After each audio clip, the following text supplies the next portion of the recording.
దేవుని ఉన్నతమైన నామానికి మహిమ కలుగును గాక. నేటి వాక్య ధ్యానం ఆదికాండం 19వ అధ్యాయం. అబ్రహాము సొదొమ గొమొర్ర పట్టణాల కొరకు దేవుని సన్నిధిలో మొరపెట్టాడు. ఆ తర్వాత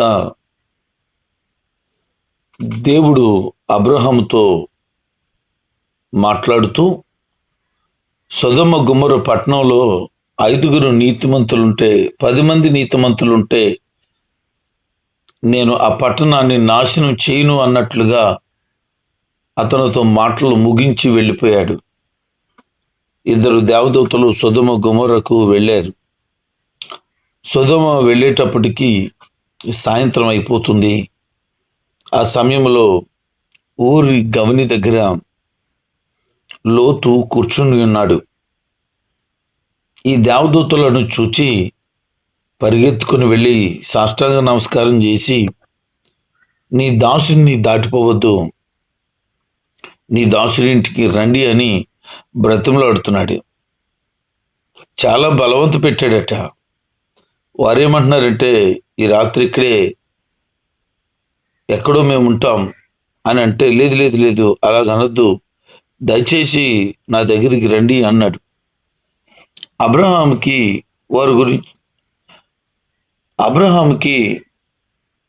లోతు కుటుంబం నాశనం అవడం ఇష్టం లేదు. అందుకనే వారి కొరకు ప్రార్థించాడు. వారి ప్రార్థన విని దేవుడు కార్యాన్ని చేయటానికి సిద్ధమవుతుండగా లోతు తారసపడ్డాడు. ఈ లోతు వారిద్దరిని పిలవడం కూడా ఆశ్చర్యంగా ఉంది. వాస్తవానికి లోతు అక్కడున్న వారితో కలిసిపోయాడు, వారి వ్యవహారాల్లో మునిగిపోయాడు. కానీ తను వ్యక్తిగతంగా కానీ కుటుంబ పరంగా కానీ తన నీతిని కాపాడుకుంటూ ఉన్నాడు. ఆ ప్రజలతో బ్రతుకుతూ ఆ ప్రజలతో వ్యాపారం చేస్తూ సాగుతుండగా తను మాత్రం తన పరిశుద్ధతను తన నీతిని కాపాడుకుంటూ ఉన్నాడు. అబ్రహాము దగ్గరికి దేవదూతలు రావడం గమనించినటువంటి లోతుకి ఈ అనుభవము తన వ్యక్తిగతంగా ఎదురైనప్పుడు గుర్తించాడు, దేవదూతలను గుర్తించగలిగాడు. అందుకే వారిని చూసి నా యజమానులారా, ప్రభువులారా అంటే నా యజమానులారా అని పిలుస్తున్నాడు. వారేమో ఆరుబయటే ఉండాలంటే, లేదు లేదు లేదు మా ఇంటికి రమ్మని వారిని బలవంతం పెట్టాడు. మొత్తానికి ఇంటికి వెళ్ళారు. ఇంటికి వెళ్ళిన తర్వాత వారికి చక్కనైన అతిథి మర్యాదను చేయడం ప్రారంభించి చక్కగా వారికి ఆతిథ్యం ఇస్తూ ఉన్నాడు. కొద్ది సమయం గడిచిన తర్వాత సొదొమ ప్రజలు వారు చిన్న పిల్లలతో సహా, అంటే ఈ వయసు ఆ వయసు అనేది ఏమీ లేదు,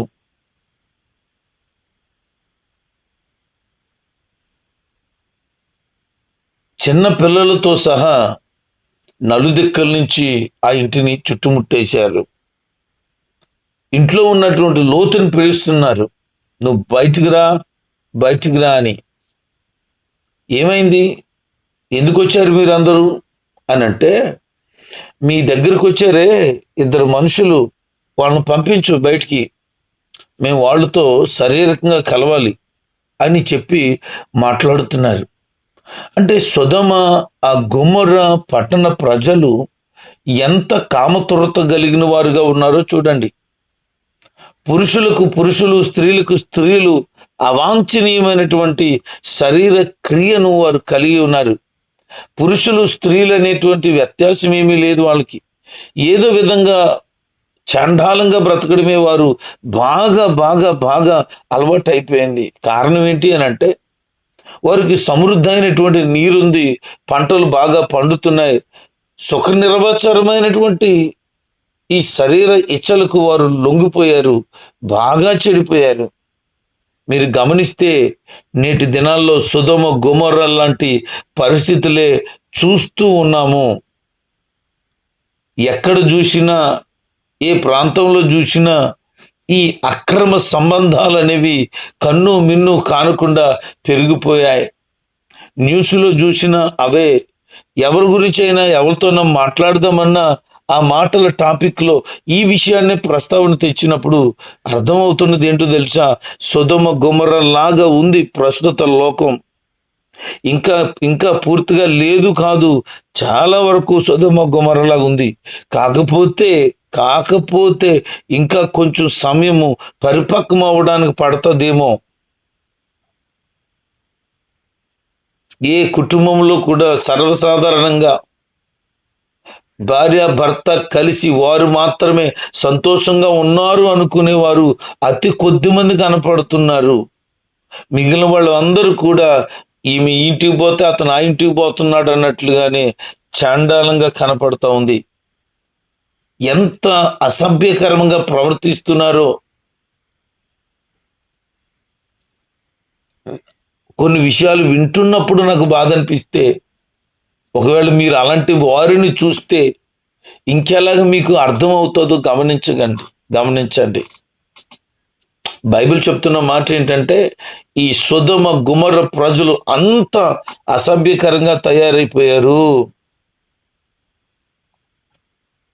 చాలా అసభ్యకరంగా తయారైపోయారు. ఇంటికి వచ్చిన వారు ఎవరు అనేది కూడా ఆలోచన లేకుండా, వారు అతిథులు అనేటువంటి మర్యాద కూడా లేకుండా వారిని పంపించు అంటున్నారు.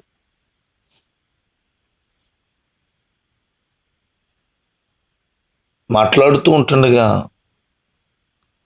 లోతు ఆ కాలంలో ఆతిథ్యం ఆనవాయితీ ప్రకారంగా అతిథులను కాపాడవలసిన బాధ్యత ఆ గృహస్థుని మీదే ఉంటది. అయినా ఆ దుర్మార్గుల చేతికి వారిని అప్పగించడం ఇష్టం లేక, నాకు 2 కూతుళ్ళు ఉన్నారు, ఇప్పుడు వరకు కూడా వారిని ఎవరు ముట్టుకోలేదు, నేను చాలా జాగ్రత్తగా పెంచాను, ఒకవేళ కావాలంటే ఆ 2 కూతుర్ని ఇచ్చేస్తాను, కానీ నా ఇంటికి వచ్చినటువంటి అతిథులను మాత్రం మీరు ఏమి ముట్టకూడదు అన్నాడు. అతిథులను కాపాడవలసిన మర్యాద లోతుకి అర్థమయ్యి అతను చేస్తున్న త్యాగం చూడండి, ఇది సామాన్యమైనది కాదు.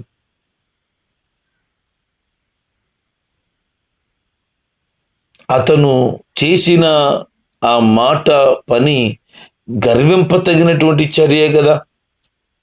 అయితే ఈ సందర్భం అంతా లోపల ఉంటున్న ఆ 2 దేవదూతలు మానవుల రూపంలోనే ఉన్నారు. లోతు మాత్రమే గమనించారు వారు దేవదూతలు అని. వారు ఏం చేశారంటే,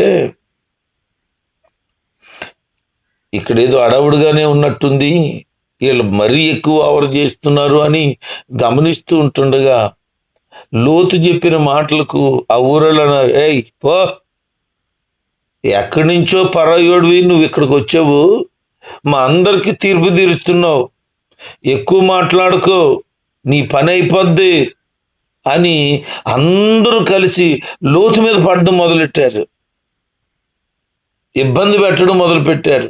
ఇది గమనించినటువంటి దేవదూతలు ఆ తలుపు దగ్గర ఉన్నటువంటి లోతు చేయబట్టుకుని లోపలికి లాగేశారు. వాళ్ళందరికీ కళ్ళు కనిపించుకోకుండానట్లుగా వాళ్ళ కన్నులకు మబ్బు కలుగు చేశారట. అంతే, ఇంక ఎవ్వరికి కూడా ఆ తలుపు ఎక్కడుందో గుమ్మం ఎక్కడుందో కనబడకుండా పోయింది. వాళ్ళతో చెప్తున్న మాట ఏంటంటే, లోతు, నీకు కొడుకులు కానీ, కూతుర్లు కానీ, బంధువులు కానీ, స్నేహితులు కానీ, అల్లుళ్ళు కానీ ఎవరున్నారో వాళ్ళతో నువ్వు ఈ విషయం చెప్పి, మేము కాపాడాలని వచ్చాము గనక కాపాడడానికి ఇష్టపడుతున్నాం, నువ్వు ఒకవేళ ఎవరికైనా నీకు కావలసిన వాళ్ళు ఉండుంటే చెప్పు, వాళ్ళని ఈ స్థలాన్ని విడిచిపెట్టి బయటకు రమ్మని. ఈ పట్టణంలో ఉంటే మాత్రం నాశనం అయిపోతావు, ఇది గుర్తుపెట్టుకొని చెప్తే వెంటనే ఆ రాత్రి మీదే 2 కూతురికి మ్యాచింగ్ సెట్ చేశాడట. అల్లుడి దగ్గరికి వెళ్ళాడు. అల్లుడి దగ్గరికి వెళ్ళి, బాబు ఇలాగుంది, దేవుడైనటువంటి మా దేవుడైన యెహోవా ఈ సొదొమ గుమర పట్టణాలని నాశనం చేయబోతున్నాడు, ఈ స్థలాన్ని విడిచి బయటకు రండి అని అంటే ఎటకారంగా ఉందనుకుంటున్నారు.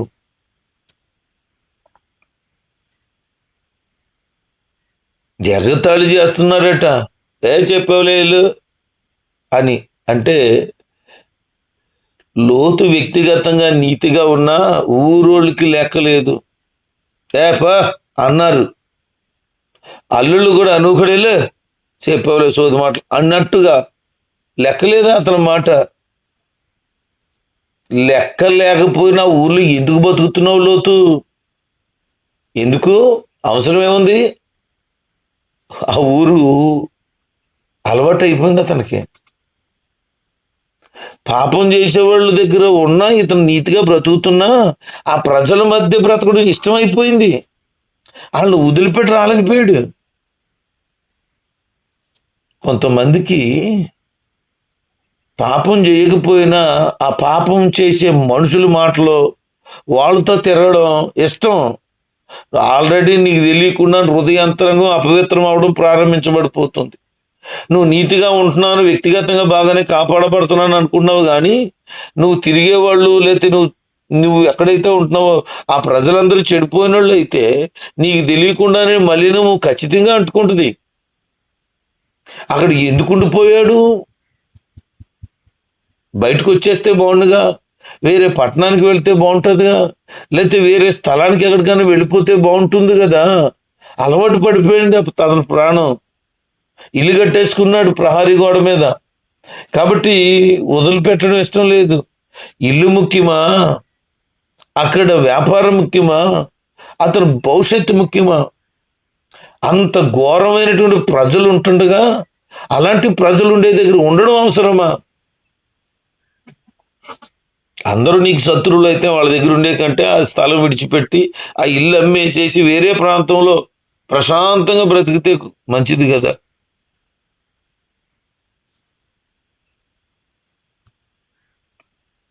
వాళ్ళు అల్లుళ్ళు రమ్మంటే రాలేదు.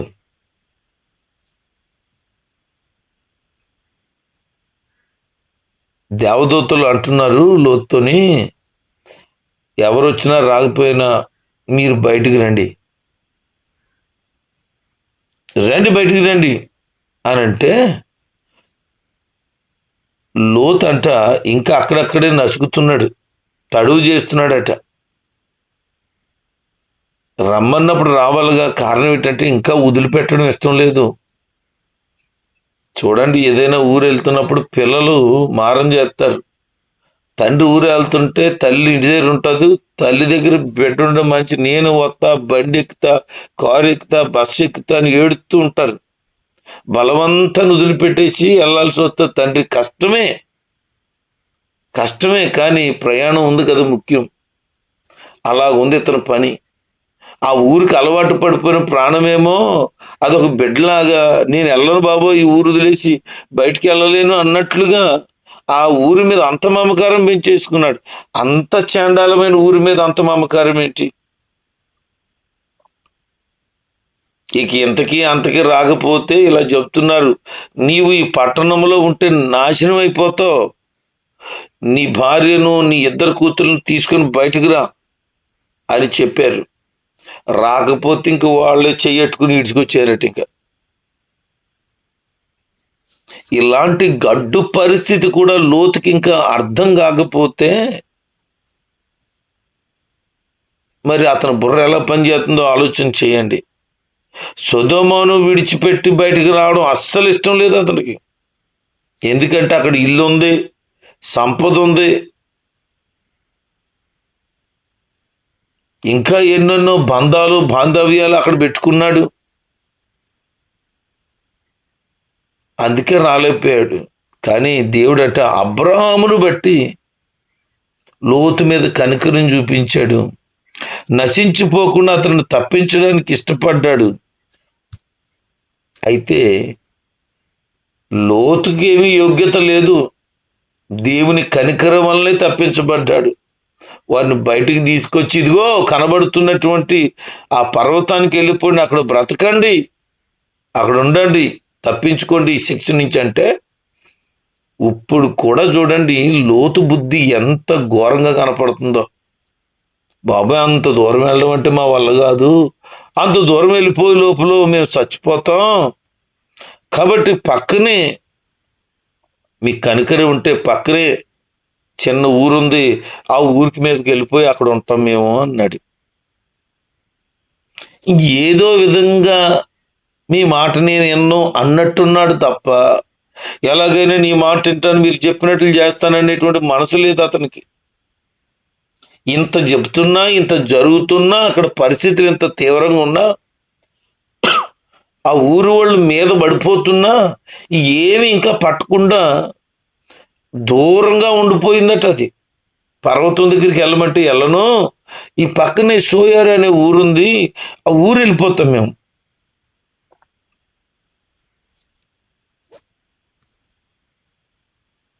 అని చెప్పి ఇక్కడికి వెళ్ళడానికి మాకు పర్మిషన్ ఇవ్వండి, మా ప్రాణం కాపాడుకుంటాం అన్నారు. సరే, ఈ విషయంలో కూడా నీ మనం వింటాను, నీ మాట వింటాను, నువ్వు చెప్పినట్లుగానే ఆ ఊరు నాశనం చేయను, నువ్వు ఆ ఊరు వెళ్ళు అన్నాడు. సొదొమ గుమొర్రా మాత్రమే కాక ఆ పట్టణాలని ఆనుకున్నటువంటి కొన్ని ప్రాంతాలు కూడా అదే స్వభావంతో బ్రతుకుతున్నాయి. సిటీ కల్చరే ఆ చుట్టుపక్కల గ్రామాలకి, ఆ పట్టణాలకు ఆనుకున్న ఉన్నందువల్ల కలిగి ఉంటే, ఆ సోయారు కూడా నాశనపు లిస్టులో ఉంది. వీళ్ళ వలన నాశనం అయిపోవలసినటువంటి ఆ చిన్న ఊరిని నాశనం చేయలేదు. ఎందుకంటే వీళ్ళు అక్కడికి వెళ్ళారట, మేము అక్కడికి వెళ్తున్నామని చెప్పారు గనక నాశనమైన లిస్టులో ఉన్నా సరే దాన్ని వీళ్ళ కొరకు కాదు, అబ్రహాము వీళ్ళ కొరకు ప్రార్థన చేసిన దానిని బట్టి లోతు కుటుంబాన్ని కాపాడారట. అక్కడికి వెళ్ళే లోపల తెల్లారిపోయింది. అగ్ని గంధకాలు పరలోకము నుంచి దిగి వచ్చి ఆకాశం నుంచి కుమరించబడి సొదొమ గొమొర్రాల మీద పడ్డాయి. ఆ పట్టణాలు దబ్ దబ్ దబ్ అని అగ్ని గంధకాలు చేత కాల్చబడుతూ ఉంటుండగా ఆ శబ్దం వింటున్నటువంటి లోతు కుమార్తెలు, లోతు భార్య గుండెలు అదిరిపోతూ ఉంటుండగా బెంగొచ్చేసింది లోతు భార్యకు. అయ్యో, మా మంద, మా గృహం, మాకు సంపద ఉంది, ఏమైపోతుందోనని వెనక్కి తిరిగి చూడొద్దని చెప్పినా వెనక్కి తిరిగి చూసి ఉపస్తంభం అయిపోయింది. చరిత్రలో నేటికి నిలిచి ఉండిపోయింది. ఈ రోజుకి కూడా చూసినగా అలాగే ఉండిపోయింది. కొంతమంది అవిధేయత కలిగిన వారుగా ఉంటారు ప్రజలు. లోతు తన భార్యను మరింత దైవికంగా నడిపించలేకపోయాడు అని మనకు అర్థమవుతుంది. ఆమెకి ఇష్టమైందంత సొదొమలోనే ఉండిపోయినట్టుంది. ఆమె హృదయం అంతా కూడా సొదొమ వైపే తిరుగుతుంది. అందుకనే యేసుక్రీస్తు వారు స్వయంగా మాట చెప్తారు. లూకా సువార్త 17వ అధ్యాయము 32వ వచనంలో లోతు భార్య సంగతిని జ్ఞాపకం చేసుకోండి అని. ఆమె అవిధేయత కలిగిన వ్యక్తిగా ఉంది. సొదొమ గుమొర్రాల మీద ప్రేమను పెంచుకొని ఉండిపోయింది. ఈ రోజున లోకంలో ప్రేమ ఉండిపోయింది నీకు. లోకాన్ని విడిచిపెట్టలేకపోతున్నావు, లోకంలో ఉన్న చెడుతనాన్ని విడిచిపెట్టలేకపోతున్నావు, లోక సంబంధమైన శరీర ఇచ్చలను జయించలేకపోతున్నావు, లోకంలో ఉన్న అందాన్ని, లోకంలో ఉన్న ఆనందాన్ని అనుభవించడానికి ఆరాటపడుతున్నావు, విడిచిపెట్టలేకపోతున్నావు. దైవజనుడు మోషే ఈ లోక సంబంధమైనది ఏదీ నాకు అక్కర్లేదు అనుకున్నాడు. ఈ లోకంలో ఉన్న దానికంటే కూడా క్రీస్తు విషయమైన నింద గొప్ప భాగ్యమని ఎంచుకున్నాడట. ఎందుకంటే అతనికి తెలుసు ఈ లోకంలో ఉన్నదంతా శరీరాశ, నేత్రాశ, జీవపుటంబం తప్ప అంతకంటే ఇంకేముంది, అది దేవుడి నుంచి కలిగినవు కాదు అని తెలుసు. కానీ లోతుకి అర్థం కాలేదు, లోతు భార్యకి అసలు అర్థం కాలేదు.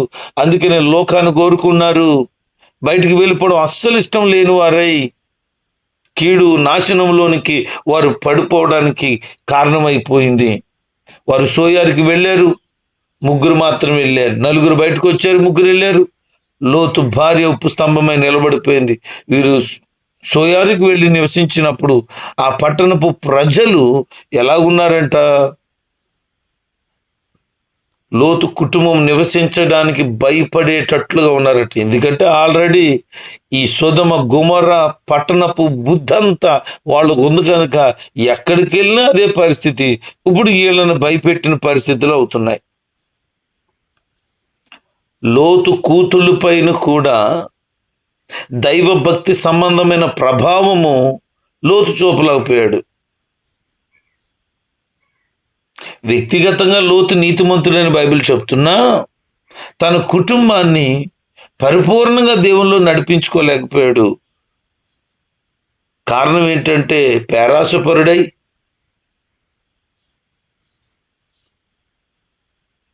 ఎక్కువ ఆశపడిపోయి సొదొమ గొమొర్రా పట్టణాలు బాగున్నాయి, సమృద్ధిగా బ్రతుకుతా, వ్యాపారం బాగా చేసుకుంటా బాగుంటుంది అనుకున్నాడు. కానీ దేవుని భయము భక్తి లేని స్థలానికి వెళ్ళి తన విశ్వాసాన్ని, తన భక్తిని వారి కుటుంబంలోని వారికి ఫుల్గా అప్లై చేయలేకుండా ఉండిపోయాడు. అక్కడ ఉండలేక ముందు ఏ పర్వతానికి వెళ్ళమని చెప్పారో ఆ దేవదూతలు అదే పర్వతానికి ఇప్పుడు బయలుదేరాడు. ముందు చెప్తే కదా, ముందు ఇంటే కదా వినరు. బుద్ధి ఉంటేగా వాళ్ళకి. అన్నం తినే మనుషులైతే వింటారు, గడ్డి తింటే ఏమి వింటారు అని కొంతమంది గురించి అంటామే. కొంతమంది అలాగే ఉంటారు. ఎంత చెప్పినా బుర్రకి ఎక్కదు, వారికి తగిలితే తప్ప లెంపకాయ సెట్ అవ్వరు. జాగ్రత్త బిడ్డ, నీకు దెబ్బ తగిలి వరకు ఉండొద్దు. మాటకు విధేయత చూపించి ఆయనకు లోబడి జీవించు, దైవిక ప్రసన్నత పొందుకుంటాం. ఆ పర్వతాన్ని దగ్గరికి వెళ్ళారట. కొంతకాలం అయిన తర్వాత వాళ్ళు ఏమనుకున్నారంటే సొదొమ గొమొర్రా పట్టణం నాశనం అయిపోయింది, ఇక ప్రపంచం అంతా కూడా నాశనం అయిపోయినట్టు ఉంది, ఇక మనకి సంతానం కలగదు, ఈ లోకం ఏ పురుషుడు లేని జీవితమే కనపడుతుంది, తండ్రి తప్ప ఇంకెవరు కనపడలేదు, కనుక మన తండ్రితో ఉంటే మనకి సంతానం కలిగితే సంతానోత్పత్తి కలుగుతుంది అని చెప్పి ఆలోచన చేసి తన తండ్రి గారికి పెద్ద కూతురు ద్రాక్షారసం ఇచ్చేసి తనతో రాత్రి గడిపిందట. ఆ విషయం తన తండ్రికి రావడం కానీ, ఉండడం కానీ, పోవడం కానీ తెలియలేదట. తన చెల్లితో కూడా చెప్తుంది, నేను ఇలా చేశాను కదా, నువ్వు కూడా రేపు ఇలా చేయి అని చెప్పింది. మరుసటి రోజు చెల్లి ద్రాక్షారసం ఇచ్చేసి మత్తుగా ఉన్నప్పుడు మరలా ఆ లక్కలాగే చేసేసింది. ఈ విషయం లోతుకి ఏమీ తెలీదు. కొన్ని దినాలు గడిచిన తర్వాత ఇద్దరు గర్భవతులయ్యారు. లోతుకి ఏం చేయాలో అర్థం కాలేదు. మరి అప్పుడు ఏం పరిస్థితి ఎలా జరిగిందో నాకు తెలియదు, కానీ ఒకటి మాత్రం జరిగింది, ఇద్దరు చెరుకో కుమారుని కన్నారు. చరిత్ర ప్రారంభించబడింది. మరొక చరిత్ర దేవునికి విరుద్ధమైన పాపముతో కూడుకున్న అపవిత్రతతో కూడుకున్నటువంటి ఒక జనాంగం, మరొక జనాంగం బయటికి రావడం జరిగింది. ఒకటి మనం గమనించాల్సింది ఏంటి అని అంటే, దేవునికి విరుద్ధంగా ఎవరు వచ్చినా వారు దేవుని పిల్లలకు విరోధులవుతారు అని. మోయాబీయులు, అమోనీయులు అనేటువంటి 2 జాతులు లోతు కుమార్తెల వలన బయటకు వచ్చారు. వారు నేటి వరకు కూడా ఇశ్రాయేలులకు శత్రువులుగానే మార్చబడ్డారు. ఆ తర్వాత అమోరీయులతోనూ ఈ మోబీయులతోనూ యుద్ధం జరగడం, వాళ్ళందరూ నాశనం అయిపోవడం కూడా చరిత్ర చెబుతున్న మాటలు. దేవుని బిడ్డలారా, సక్రమైనది ఎప్పుడు సక్రమైందే, అక్రమైనది ఎప్పుడు కూడా అక్రమైందే. సక్రమైన మార్గంలో జీవిస్తే అంతా కూడా చక్కగా ఉంటుంది. ఇది గమనించి నీతిగా, యథార్థంగా, భక్తిగా బ్రతకండి. మీరు మీ భక్తిని కాపాడుకోవడం కాదు, పురుషులారా నీ భార్యను, నీ పిల్లల్ని దైవ భక్తులు పెంచండి. స్త్రీలారా మీరు కూడా దైవికమైన భక్తులు ఉండి మీ భర్తను, మీ పిల్లలను అలాగ నడిపించుకోండి. దానివలన దైవిక ఆనందం మీ కుటుంబానికి ఉంటుంది. లోతు కుటుంబం కాపాడబడడానికి కారణం అబ్రహాం అయితే నీ కుటుంబం కాపాడబడటానికి నువ్వే కారణమైతే బాగుంటుంది. దేవుడి మాటలు మన వెనుకండి దీవించును గాక. ఆమేన్.